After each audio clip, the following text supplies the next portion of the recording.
¿Qué apuntan los iraníes con esto? Que cuando los estadounidenses, que ya están haciendo, de hecho ya los marines se están moviendo y se habla de que podría haber una suerte de desembarco en Irán, en una parte tiene costa el viernes, ¿verdad? Sí, sí, esa es la Esa especulación es que la se tiene. especulación que hay hasta este momento, ¿verdad?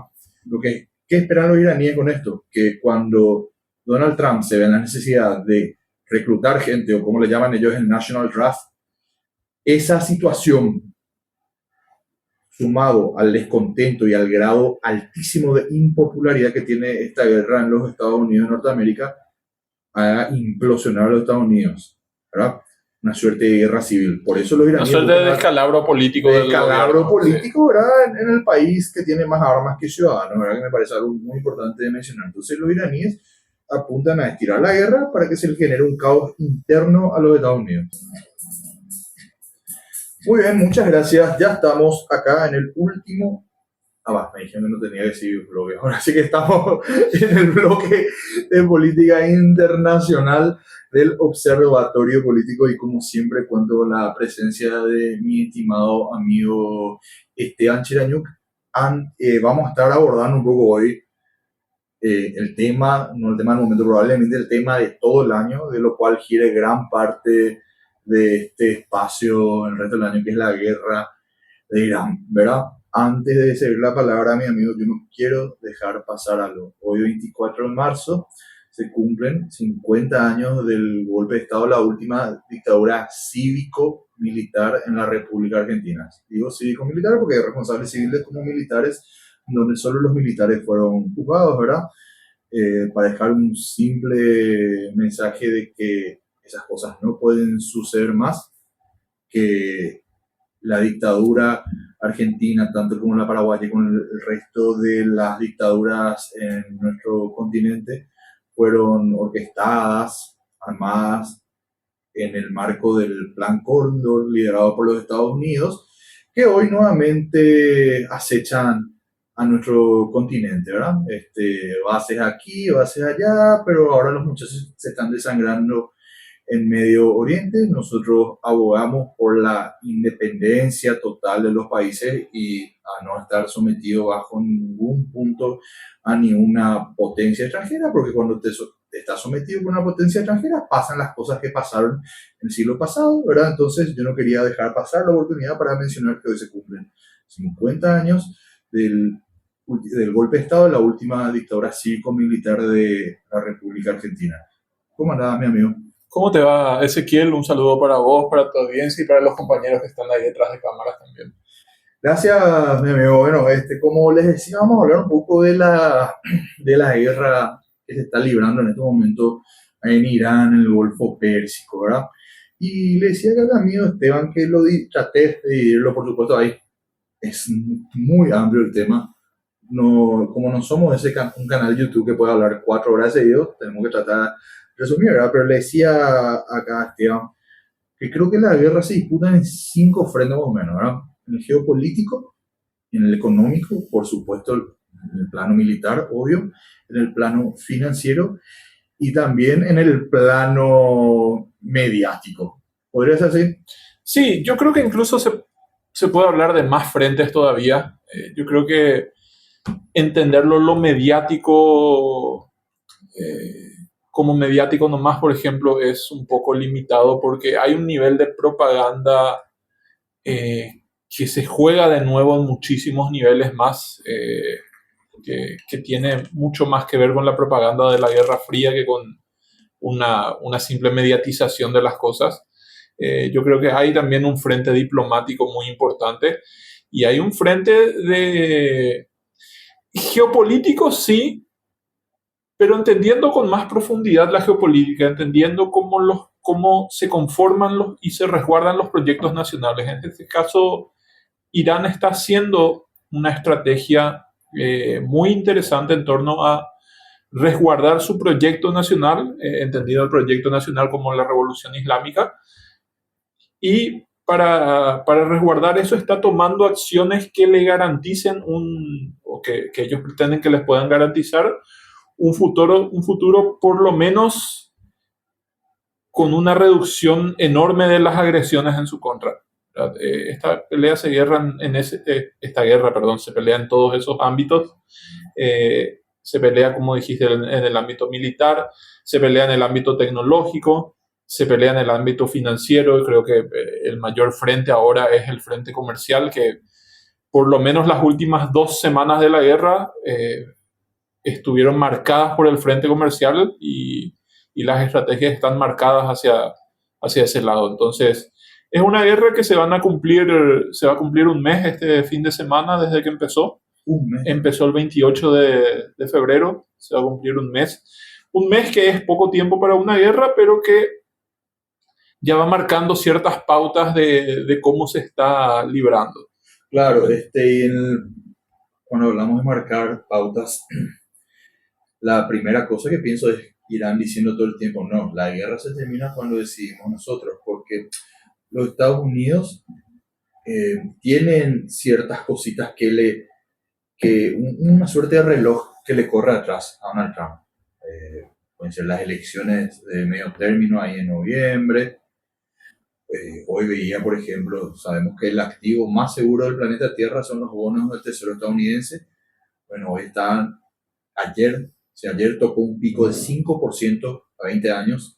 Voy a tratar de explicar rápido y preciso. Cuando nosotros hablamos de una tasa de interés, un rendimiento de un bono, a medida que sube el rendimiento, el porcentaje de lo que te van a pagar quiere decir que es más riesgoso. Entonces, si un bono de Estados Unidos a 20 años sube cada vez más, quiere decir que es más riesgoso. Entonces, hay varios elementos que le están marcando la pauta tanto a los Estados Unidos como a Irán. Pero para mí lo que es central, mi amigo, no sé si coincidís, que cambia el ordenador del mundo.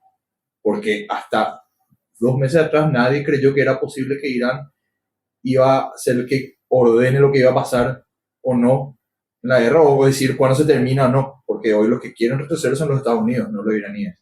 Claro, hay cuestiones ahí. Yo creo que hay una gran trampa dentro de todo que Irán ha conseguido establecer, que tiene que ver con los objetivos de Estados Unidos e Israel, y sobre todo con el estilo político de sus liderazgos. Trump está en una encrucijada, vamos a decirlo así, porque a Trump le interesaría políticamente, para él y para los intereses de Estados Unidos, retroceder aquí. Le interesaría retroceder a una situación previa a la guerra. Ahora, esa situación previa a la guerra se puede llegar a establecer. Punto uno, puede haber una situación previa a la guerra, ¿Similar? O sea, se puede volver a una situación similar, punto uno, y punto dos,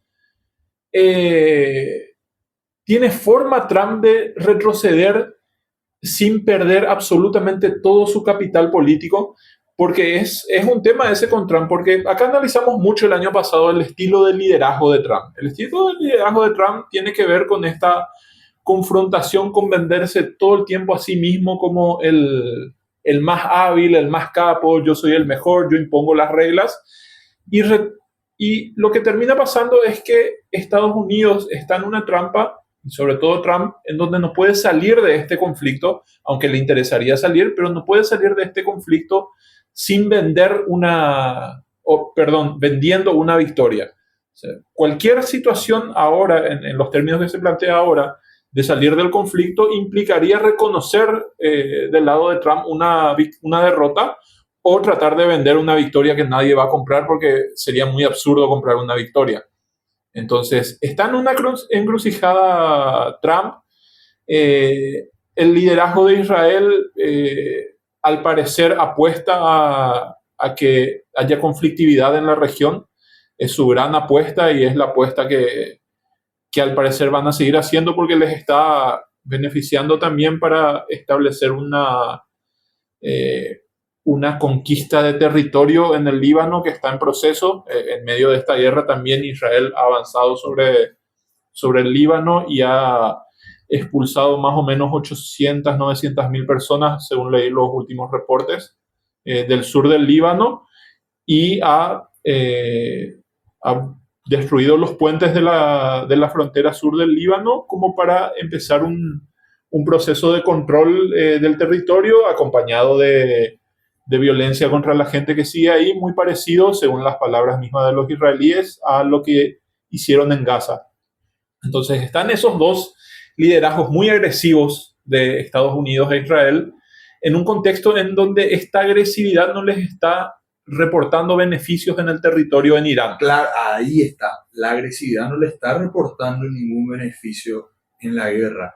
Y fíjate, hablabas del estilo de liderazgo de Trump y lo conecto un poco con esta guerra. Hoy los muchachos europeos, yo creo igual de los europeos no confío tanto, pero el día de hoy por lo menos, ni uno de los europeos se fue a meter a la guerra. Es más, muchos le dijeron, no, este no es problema mío, ¿verdad? Claro, un par retrocedió. Retrocedieron. Es más, Irak, que estaba ocupado por un montón de tropas de muchos países, tanto europeos como los Estados Unidos, hoy está libre de tropas extranjeras. Sí. O sea, ahí vemos un efecto inmediato que le reporta un beneficio a Irán antes que a los Estados Unidos e Israel, porque esa salida de esas tropas en Irak fue producto de los movimientos pro-Irán que hay dentro de Irak. Claro. Sí, adelante. No, es que tiene un poco que ver con eso. Hay que entender un poco la geopolítica del conflicto en la región. El conflicto en la región, el famoso conflicto árabe-israelí, que así se lo suele decir, aunque como es el principal rival que tiene hoy Israel, no es un país árabe, es un país persa, mayoritariamente persa, pero bueno, se suele categorizar así. Pero ese conflicto en Medio Oriente está dado por esa resistencia que se da en muchos países a la entrada de un agente externo en el siglo pasado, que fue el Estado de Israel, que fue un agente, o sea, un Estado creado para resolver un problema de Europa, pero creado en las colonias europeas en Medio Oriente. Entonces, termina siendo un problema para toda la región que se administró de distintas maneras a lo largo del tiempo y que hoy tiene su principal eje de rivalización, por así decirlo, en Irán y en los grupos a los que Irán apoya en el resto de Medio Oriente. Podemos hablar de lo que es los apoyos en de las milicias chiitas en Irak. Podemos hablar de lo que son los apoyos que da Irán o sea, las alianzas de Irán con los libaneses, principalmente agrupados en Hezbollah. Después los chiitas de Bahrein también. Después los chiitas de Bahrein. Después tenés lo que son los hutíes, que controlan la parte central de Yemen, que todavía no entraron en conflicto, pero están ahí como un activo para terminar de cerrar el comercio marítimo del otro lado de la arábiga, del otro lado de la península. Y tenés un poco ese conflicto. Tenés Israel avanzando sobre distintos territorios militarmente, o diplomáticamente o comercialmente en algunos otros, e Irán poniéndose como el líder de lo que ellos llaman un eje de la resistencia, que es un conjunto de países y grupos políticos que se oponen a ese avance de Israel y que son la principal fuente de confrontación entre ambos. Entonces tenés estos dos grandes ejes que son los que están en conflicto ahora. Entonces, lo que terminás teniendo ahí como desencadenante de la guerra es quizás una situación en donde hay un liderazgo israelí muy agresivo hacia su entorno en un proceso de militarización del Medio Oriente y de agresividad contra sus vecinos, y un Irán que se ve que ha planeado bien esta guerra, porque parece encaminar todas las acciones al camino que más beneficio le puede reportar a futuro. Es decir, Irán, ¿cómo afronta esta guerra cuando se da? Primero que nada, hace una respuesta proporcional a los ataques. En el sentido... Ojo por ojo. Sí, ojo por ojo. Que es algo que yo incluí justamente en el eje mediático, que me parece espectacular, ¿verdad? Esa estrategia del lado iraní, porque ¿qué pasa? Si vos actúas ojo por ojo, nadie te puede acusar de, no, vos atacaste civiles, tal cosa, porque el ojo por ojo de los iraníes es, los israelíes tumban una planta de energía eléctrica, bueno, nosotros tumbaremos una planta de energía eléctrica de ellos y de los países del Golfo. Claro. Los israelíes tiran bombas a los civiles, pues nosotros bombardearemos. O sea, perdón, porque suena bastante desalmado, ¿verdad? Pero yo tengo que hacer un relato de lo que está sucediendo, ¿verdad? No es que yo esté contento nada con esto, ¿verdad? Pero sí, ¿verdad? Entonces esa estrategia del ojo por ojo les da una cierta legitimación, digo cierta en el contexto de que todos los medios o grandísima parte de los medios de comunicación, de los grandes medios de comunicación conglomerados comunicacionales a nivel planeta Tierra, están controlados o están con financiamiento de los israelíes o los estadounidenses. Claro, totalmente. Entonces, tenés ese eje de, o sea, ese eje de respuesta proporcional en donde hay un ataque a infraestructura energética, hay una respuesta hacia infraestructura energética. En donde Irán también dice, bueno, vamos a atacar, como Estados Unidos nos está atacando y nos está atacando desde las bases que tiene en la región, vamos a atacar las bases estadounidenses en la región. Entonces, realiza ese tipo de ataques. Ataca a Arabia Saudí, pero ataca bases estadounidenses en Arabia Saudí. O ataca oficinas de la CIA en Arabia Saudí. O en Dubái o en Emiratos Árabes, ¿verdad? Así mismo. Entonces, tenés ese nivel de proporcionalidad.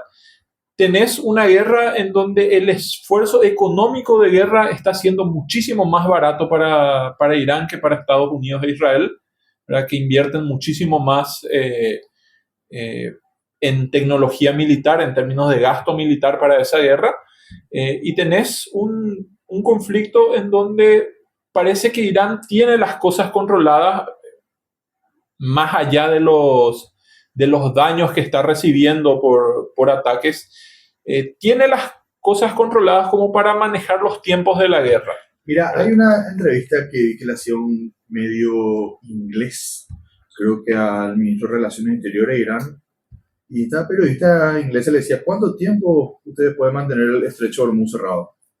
De forma indefinida le responde el ministro de Relaciones Exteriores. Le dice la periodista, ¿pero no va a dañar acaso su economía? Y el ministro de Relaciones Exteriores le responde, probablemente sí, pero nosotros estamos luchando por la supervivencia de nuestra nación mientras ustedes buscan mantener a la clase Epstein en el poder en sus países, que es una realidad, ¿verdad? La clase Epstein, ¿verdad? Como todo este grupo de mandamases de países del primer mundo, ¿verdad? Tanto Europa como los Estados Unidos, ¿verdad? Que están totalmente entongados ahí en el quilombo con Epstein. Entonces están todos, perdón mi frase, agarrados a la bola, entonces tienen que sostener eso. Mencionabas la cuestión económica, mi amigo, sí, efectivamente, para graficar, por supuesto que hay otros números, hay un montón de cosas. Ahora yo cuento un caso en particular. Por cada misil de $50,000 que lanzan los iraníes, los norteamericanos tienen que utilizar antimisiles que valen $2 millones, $3 millones. Eso es una cuestión. La otra cuestión es que los norteamericanos para atacar tienen que trasladarse en medio planeta. Sí. Con los costos que eso implica. Y tercero, perdón. No, un punto. Tienen que trasladarse en medio planeta para estar lejos todavía y acercarse más con aviones que valen millones de dólares. Claro, que de hecho ya la otra vez le dañaron un F-35. Fue el primer F-35 dañado en la historia. Tengo entendido, pasa tan rápido, pero habrá sido viernes, jueves más o menos. Y por último, que Irán está ahora cobrando un peaje en el estrecho Hormuz, ¿verdad? De $2 millones, lo cual le reportaría a final de año una ganancia de $80 billones, sí. Lo cual le hace compensar un montón los gastos que está haciendo, los daños que recibe.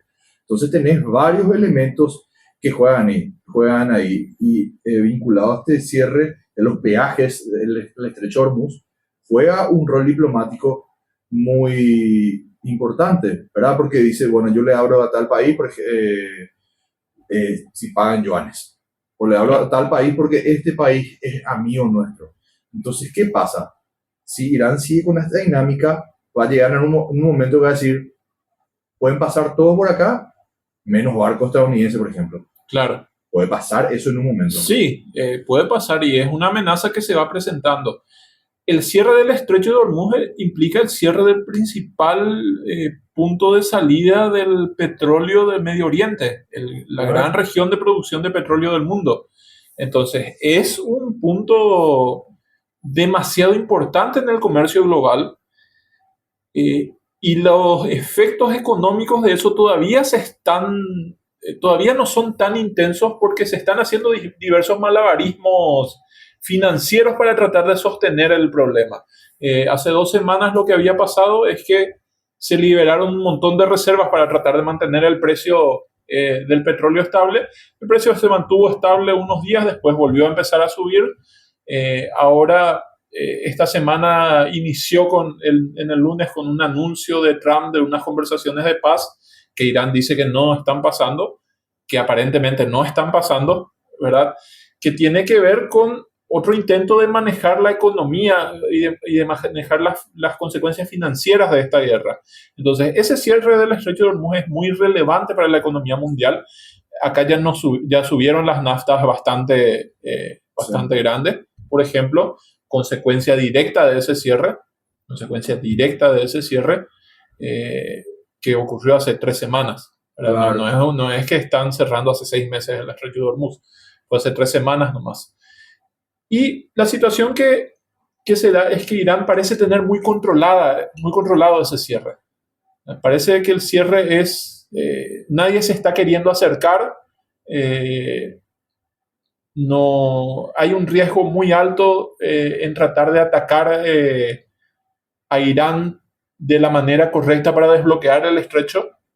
Irán tiene mucho control sobre el estrecho, ha minado el estrecho, maneja las rutas por las que pueden pasar, tiene misiles y drones relativamente baratos para poder controlar a cualquiera que quiera cruzar sin permiso. Entonces tiene un control efectivo del estrecho. Y ¿por qué Irán no se tampoco a negociaciones? Eso es importante mencionar, porque mucha gente está diciendo, no, Irán no quiere la paz. No, esperen.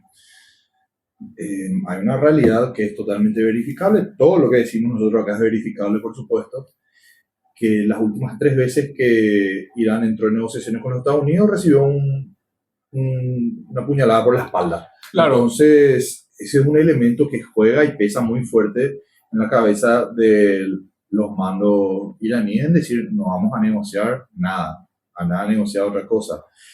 También esta cuestión del cierre del estrecho del Hormuz, le escuchaba a militares retirados estadounidenses, que es notorio que Estados Unidos llegó sin la más pálida idea de lo que había que hacer. Por eso se habla mucho de que es una guerra de Israel y no de los Estados Unidos, ¿verdad? O sea, se habla mucho de que Israel le está arrastrando a esto a Estados Unidos. Es más, voy a comentar algo en ese sentido.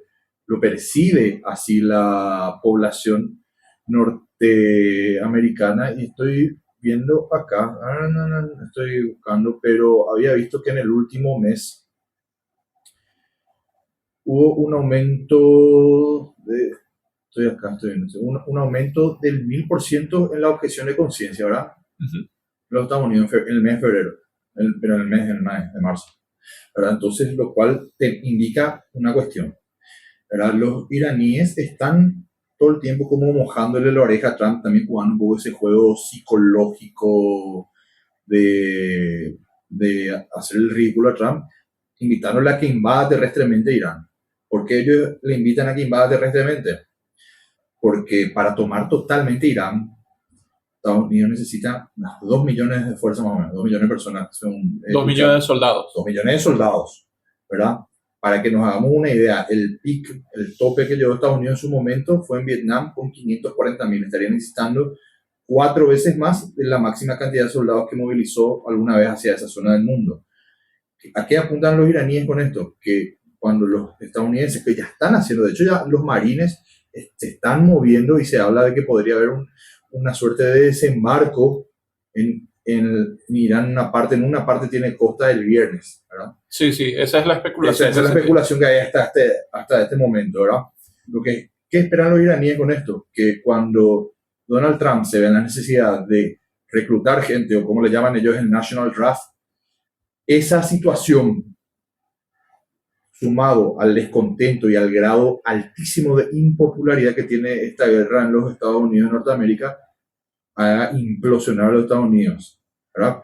Una suerte de guerra civil. Por eso los Una iraníes suerte de descalabro político de del descalabro gobierno. político, ¿verdad? En el país que tiene más armas que ciudadanos, ¿verdad? Que me parece algo muy importante de mencionar. Entonces los iraníes apuntan a estirar la guerra para que se le genere un caos interno a los Estados Unidos. Sí, exactamente. Con respecto a lo de Israel arrastrando a Estados Unidos, parecería ser que Israel es el que tiene más intenciones de llevar adelante esta guerra.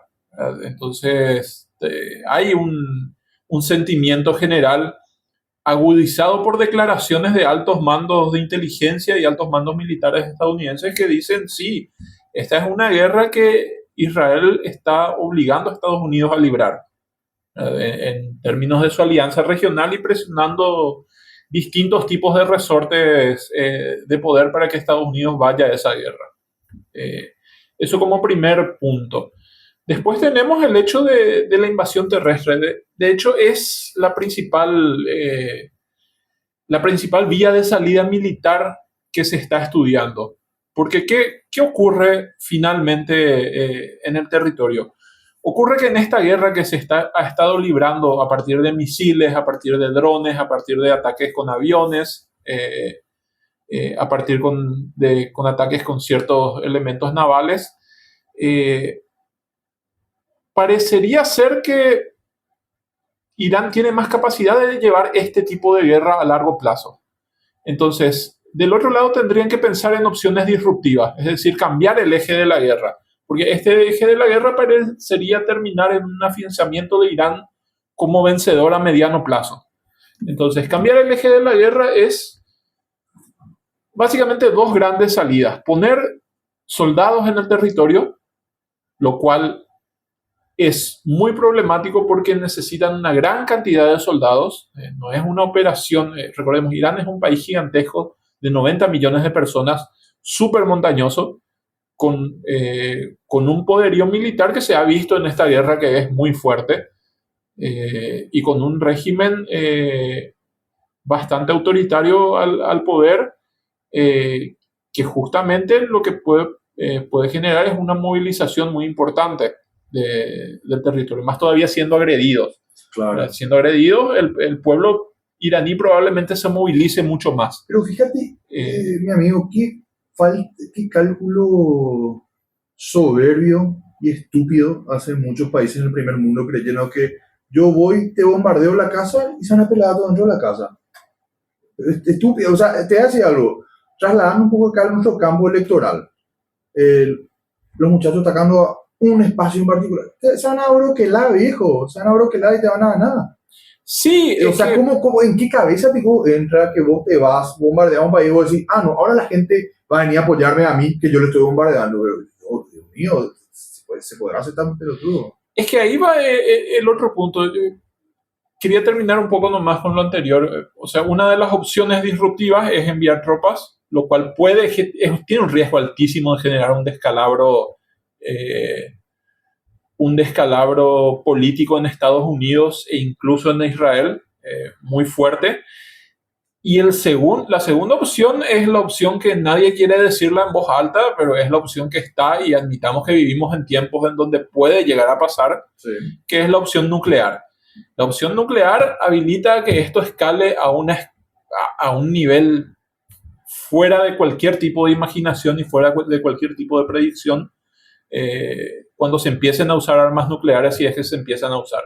Entonces, ese es un riesgo que para mí existe y muchos analistas también analizan, este riesgo existe de que Estados Unidos o Israel traten de hacer una opción nuclear ante Irán, lo cual puede extender la guerra a nivel global y lo cual puede cambiar de maneras impredecibles la política y la geopolítica global, ¿verdad? Ahora, yendo al cálculo que mencionábamos, ¿cuál era el cálculo de Estados Unidos al hacer esta guerra? Esa es la gran pregunta. Ellos saben, o sea, yo lo escuchaba la otra vez, ellos tienen una especie de comisión bicameral que son de 8, ¿verdad? 8, creo que son 4 la Cámara Baja, 4 la Alta, ¿verdad? Que tienen una suerte de comité permanente donde el presidente amén de que el Congreso haya dado autorización o no para una guerra, les tiene que dar los reportes y demás cosas. Y uno de estos senadores que no recuerdo, no, porque el oficialista es Lindsey Graham, pero no me acuerdo cuál era el otro senador que estaba escuchando, que decía, yo salí de esta reunión con más preguntas que certezas. A mí nadie me pudo decir por qué nosotros nos fuimos a atacar a Irán, porque Estados Unidos pisó el palito. Eso es lo que es fundamental entender. Yo te dije, yo te compartí mi teoría loca este fin de semana, mi amigo, ¿verdad? Sí, es un poco loca para mí. Es un poco loca, el tiempo lo dirá mi amigo si tengo razón o no, ¿verdad? Pero esto es algo que evidentemente se venía viendo de ambos lados, de ambos bandos hace tiempo, y tanto Irán, Rusia y China saben que la única manera de ganarle a los Estados Unidos es salir de su cancha, ¿verdad? ¿Por qué? Porque es una cuestión muy sencilla, los Estados Unidos no le van a ganar jamás en su territorio porque están cubiertos por dos mares, punto. No hay mucho que hablar, la geografía manda, dice Napoleón, ¿verdad? Entonces la manera posible que tienen estos tres países de lograr algo era sacando a Estados Unidos de la cancha. Le hicieron ir hasta la otra mitad del mundo. Sí. Con dos antecedentes inmediatos. El hype, la emoción, la espuma, si querés, de haberle secuestrado a Maduro en enero, y también con los resultados de la guerra de los 12 años del año pasado. 12 días. De los 12 días, de los 12 días del año pasado, ¿verdad? Entonces vos tenías esos dos elementos que le hacían crear a los Estados Unidos. Che, nosotros nos vamos a Irán, le tiramos un bombazo y termina todo. Bueno, pisaron el palito. Lo cual vos mencionaste dos opciones, yo te menciono una tercera opción que no creo, bajo ningún concepto. Si pasa eso me voy a retractar. No creo. Una cuestión de liderazgo, el liderazgo político de Trump, pero también por el sostenimiento del imperio norteamericano. Digo imperio, digo, porque los Estados Unidos de Norteamérica tienen 900 bases militares a lo largo y ancho del mundo. Si eso no es un imperio viejo, avísenme, que vamos a redefinir por el término, ¿verdad? Hay dos formas de que tu país sea tremendamente poderoso. O sos la fábrica del mundo con una potencia industrial envidiable, o todos utilizan tu moneda, ¿verdad? Pasó con los británicos, ¿verdad? Potencia industrial, los Estados Unidos en un momento le superan en capacidad de producción, pero todavía todos los muchachos siguen utilizando la libra esterlina, después hubo el recambio, Estados Unidos potencia global, después Estados Unidos de hace más de 30 años es un país importador neto, o sea que dejó de producir, ¿verdad? En cristiano, te cocinabas la cena todas las noches y pasaste a pedir todas las noches. En Estados Unidos hace 35 años pide la cena todas las noches y ya no cocina más, ¿verdad? Entonces, ¿quién ahora es el que más produce en el mundo? China. Sí. Entonces, ¿cuál es la herramienta que tiene Estados Unidos? Los dólares. ¿Por qué el dólar es tan fuerte? Yo siempre le decía a mi colega economista, no, porque es la moneda más confiable. ¿Por qué? ¿Sabe por qué? ¿Sabe por qué? Mi querida audiencia. Porque los árabes, los yanquis firmaron por un acuerdo, los famosos petrodólares, ¿verdad? Que nosotros lo hemos hecho carne en el Manchester City, el Pep Guardiola, por ejemplo. Los famosos petrodólares. O sea, todo el petróleo en el mundo se comercia en dólares. O el petróleo de esa zona, después todo se comercia en dólares, ¿verdad? Entonces, si todos somos dependientes del petróleo, entonces todos necesitamos dólares. Si todos necesitamos dólares, también ya nos vamos a empezar a manejar en dólares. ¿Y nosotros qué pasa? O tiene que hacer rendir, el Estado tiene que hacer rendir, así como IPS dice que pone su plata en Bueno Bank para hacer rendir, los estados también tienen que hacer rendir sus dólares. ¿Cuáles son las mejores maneras de hacer rendir dólares? Comprando bonos del Tesoro norteamericano, que es el activo más seguro en el mundo, e invirtiendo en la bolsa norteamericana en sus distintas facetas. O sea que el mismo negocio de petróleo alimenta el mismo negocio de petróleo, la estabilidad del dólar y el control financiero de Estados Unidos. Claro, el control financiero de Estados Unidos, que cada vez menos porque ya gran parte de Asia, por ejemplo, ya utiliza el sistema SWIFT. Y el control del petróleo y del dólar es lo que le sostiene. Si vos le apretás ahí, el dólar pierde toda su potencia, ¿verdad? Entonces, para Trump no es bajo ningún concepto una opción decir, me retiro. Primero, porque tiene que vender una victoria. Segundo, porque ¿qué le depara a los Estados Unidos si ya no tienen el petrodólar? O sea, hoy, ¿cuánto tenemos el dólar? 6.500 más o menos. Vamos a suponer que un día llega... 6.400 estaba. 6.400, ponele, hay una hecatombe global, Estados Unidos no tiene más petrodólares y comienza todo en yuan como está empezando a pasar, ¿eh? No, esto no es una especulación, son hechos. No sé, vos vas a tener el dólar a 2.500 guaraníes, 3.000. O sea, por Dios, no tengo ningún, eso no es una especulación ya. No tengo ningún cálculo hecho, nada, pero digo nomás. Estados Unidos sustenta su poder en el petrodólar. Sí. Y está a punto de perder eso, porque la razón por la cual Estados Unidos y todos los países árabes llegaron a un acuerdo de comercial, eso porque Estados Unidos le proveía seguridad. Ahora yo te pregunto a vos, Esteban, ¿se ve reflejada esa protección de Estados Unidos en los países árabes, sí o no? ¿No? Y evidentemente incluso los países árabes lo han dicho, no estamos viendo reflejada esa protección porque Irán nos atacó como quiso, destruyó todas las bases estadounidenses, atacó edificios nuestros donde había agentes estadounidenses principalmente. En cierto punto de este mes de conflicto atacó algunas refinerías y algunos depósitos petroleros en respuesta a ataques sobre infraestructura energética. Entonces, y en ningún momento Estados Unidos defendió esos países de los ataques. Entonces, esos países ahora están en una situación diplomática en donde dicen no estamos recibiendo defensa. Y es un problema.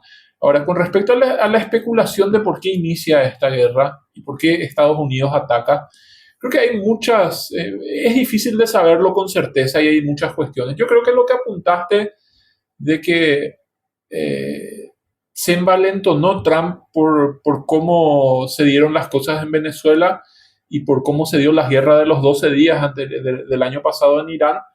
Es probable que Trump se haya envalentonado y haya dicho, bueno, tenemos la fórmula para liquidar este asunto rápidamente, en un par de semanas, ¿verdad? Yo creo que es un factor que pudo haberse dado. Otro factor que pudo haberse dado es justamente la presión israelí, en donde a Trump no se le pasa y al gobierno actual, y es muy difícil que a Estados Unidos como Estado se le pase en algún momento por la cabeza, por lo menos en los próximos par de años, romper su alianza o condicionar su alianza con Israel. Israel es el que tiene el interés en este ataque porque Israel es el que cree que generando caos político en la región va a poder aprovechar ese caos político para controlar territorio, que es exactamente lo que planifica hacer. Entonces, a Israel le conviene este estado de cosas y ha forzado las situaciones para arrastrarle a Estados Unidos a esto, siendo que Estados Unidos no va ni romper ni condicionar su alianza con Israel en este punto. Entonces, yo creo que viene un poco por ahí ese tema. Como siempre, es difícil de saberlo. Pero ahora hay una situación en donde Estados Unidos no tiene mucho margen de salida, por lo menos no parece tener una salida con victoria obvia, al menos. Se nota esto en la forma que declara Trump, que un día dice una cosa, a las 12 horas dice otra, y a las 12 horas después se vuelve a retractar, donde está errático en su visión de las cosas, donde él mismo tiene que salir a desmentir operaciones de prensa en su contra en vez de que eso lo haga el aparato mediático. Es decir, hay un par de cuestiones que parecen indicar que Trump está muy dubitativo y en una situación muy incómoda aquí. Está por un lado eso, está por otro lado el hecho de que es difícil que se llegue a una situación anterior a la guerra.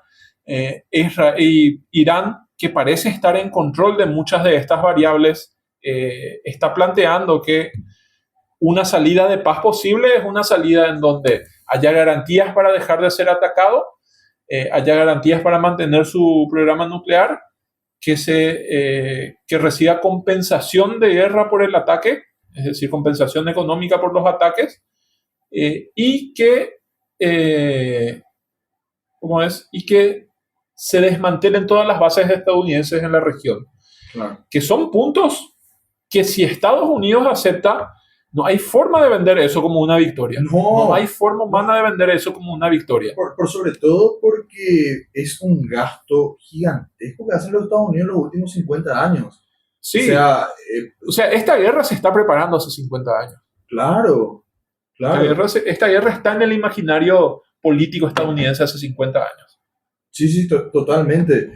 por eso no, es muy difícil para Trump vender una victoria, porque inclusive aún lo que hablábamos la otra vez, por ejemplo, bueno, sale una derrota en esa zona, va a tomar Cuba, qué sé yo, sí, pero son dos cuestiones distintas. Sí, no sé si saliendo de una derrota así eh, va a tener el ánimo político interno para tomar Cuba. Hay que ver si no le Claro, paran en esa aventura ahora que está débil, ¿verdad? O sea, claro. internamente eso le puede hacer muchísimo daño al gobierno de Trump, y le pueden salir muchos obstáculos internos. Eh, Después, esto también hay que analizarlo a largo plazo. Yo creo que a largo plazo hay un tema estratégico acá que a veces se nos pierde en la táctica de la guerra, en el día a día, en ver por qué pasa tal situación y por qué no. Yo creo que el tema estratégico es que Estados Unidos está en una dicotomía. Una dicotomía es una posición en donde vos tenés dos opciones contradictorias y ninguna te asegura nada. Son dos opciones contradictorias. Yo creo que Estados Unidos tiene dos opciones contradictorias hoy. Opción uno, o sea, ¿ante cuál problema? Ante el problema de que Estados Unidos está perdiendo su lugar como hegemonía mundial, como gran imperio mundial, y está enfrentándose a un mundo en donde hay otros actores que están ganando muchísima fuerza y que a largo plazo parece que van a sacarle a Estados Unidos de ese lugar. Estados Unidos está en una dicotomía. La primera es aceptar esa situación, transformar su economía y seguir siendo un país muy importante y muy grande, y si transforma adecuadamente su economía, muy próspero, ¿verdad? Pero no la principal potencia mundial, ni no la segunda, ni no la tercera probablemente, o ir por el camino de hacer todo lo posible en todos los terrenos posibles para evitar que esa situación de Estados Unidos siendo destronado de la hegemonía mundial ocurra, es decir, recurrir a la violencia. Yo creo que Estados Unidos está en esa dicotomía estratégica. Y yo creo que hay muchas presiones internas de los grandes actores de Estados Unidos para no ir por el camino de la reestructuración. El Ah, camino de la reestructuración es un camino que no le beneficia a los grandes sectores financieros, a los grandes sectores tecnológicos y a los grandes sectores militares, que son los principales sectores económicos de Estados Unidos. claro, porque si vos le sacás la inversión en gasto en militar, le sacás a lo que aporta el proceso, esa burbuja de la inteligencia artificial que, dicho sea de paso, puede rentar en cualquier momento, Sí, y más le, todavía después de esta situación. más después de esa situación, ¿verdad? Y le sacás la cuestión financiera, ahora, es complicado ahora O sea, Estados Unidos tiene capacidad de que le saques eso y se reindustrialice y siga siendo un país próspero y muy grande, sí. ¿verdad? El problema es que ellos no quieren el problema es eso. que esos sectores económicos no se Claro, benefician de eso. el problema es que cuando la gente te habla de Trump, sí, o sea, a mí me sorprendió, che, porque le he escuchado hasta expresidente de la República hablar que Trump está reindustrializando. Es tan sencillo como ver el índice de producción industrial. Sí, Tan sencillo como ese dato, y vos decís, no, no está pasando nada. Y en Estados Unidos desde Reagan no se hace industria. O sea, qué poderoso que es la el relato, propaganda. sí, La sí, propaganda, el impresionante. relato, porque le había escuchado a Nicanor Duarte Fruit decir, no, Trump está industrializando, y el presidente de la República, que muchas veces se sostienen sus números para hablar de su gobierno, creería que tendría que haber visto, ¿verdad? Pero para ir cerrando, nomás porque ya nos pasamos luego bastante de la Sí. hora, bastante, para ir cerrando. ¿Cómo ves el desarrollo de la guerra esta próxima semana? Al parecer esta semana va a ser tranquilo, una manera de decir, porque vas a ir todos los días igual, pero lo heavy viene el fin de semana, parece. Y aparentemente, o sea, esta semana empezó con Trump anunciando que hay conversaciones de paz, ¿verdad? Ahora, Irán dice que no hay conversaciones de paz. Y mientras tanto se siguen haciendo ataques. Trump dijo, no vamos a atacar infraestructura energética. Ayer hubo misilazos sobre infraestructura energética Sí. iraní. Entonces, hay que leer un poco más allá de la propaganda. Yo creo que el factor, el brazo económico de esta guerra es el más importante ahora. Y esto es, el anuncio de Trump es probablemente una estrategia para tratar de controlar un poco más, oxigenar un poco más el brazo económico de esta guerra y que todavía no se dispare nada y preparar el terreno para algo. Se están especulando que va a haber una acción militar para meter tropas dentro de Irán, ¿verdad? El problema es lo que vos decías. Para que vos pongas tropas en Irán y estas tropas tengan sean en una cantidad importante como para realmente torcer el rumbo de la guerra, tienen que ser muchas tropas, tienen que ser cientos de miles o millones de soldados. Entonces, al parecer no está haciendo ese tipo de movilización en Estados Unidos. Hay que ver si cree que puede combatir esto con un pequeño grupo de élite embarcando en Irán, lo cual está por verse si va a funcionar o no. Es probable que no, porque todavía no se hizo. Irán, como dijimos, territorio grande, territorio montañoso, muchísima gente, está siendo atacado, un ejército muy fuerte. Entonces es difícil que eso no termine en un desastre. Y por sobre todo que, para cerrar nomás, que los Estados Unidos tienen internamente el descontento con la guerra. Entonces eso habla también de que la moral de tu tropa no es, creo yo, tan buena o tan fuerte como el caso de Irán. Claro, exactamente. La moral de la tropa juega un rol clave en este tipo de situaciones. En cualquier guerra la moral de la tropa es clave. Es clave. Y parece que Irán también tiene la moral de la tropa alta.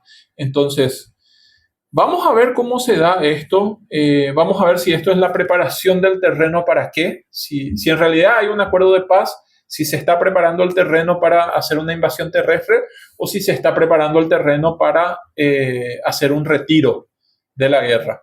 O si todo es cortina de humo nomás y van a seguir bombardeándose. Vamos a ver qué pasa. Yo creo que es todavía impredecible el rumbo de la guerra. Por ahora parece que el factor económico de la guerra lo está controlando bastante bien Irán, lo cual va a terminar generando los problemas a largo plazo porque ahí el reloj le corre a Estados Unidos y a Israel, que tienen ese reloj en contra. Y vamos a ver qué pasa. Yo creo que políticamente hay que ver cómo se mueven las cosas porque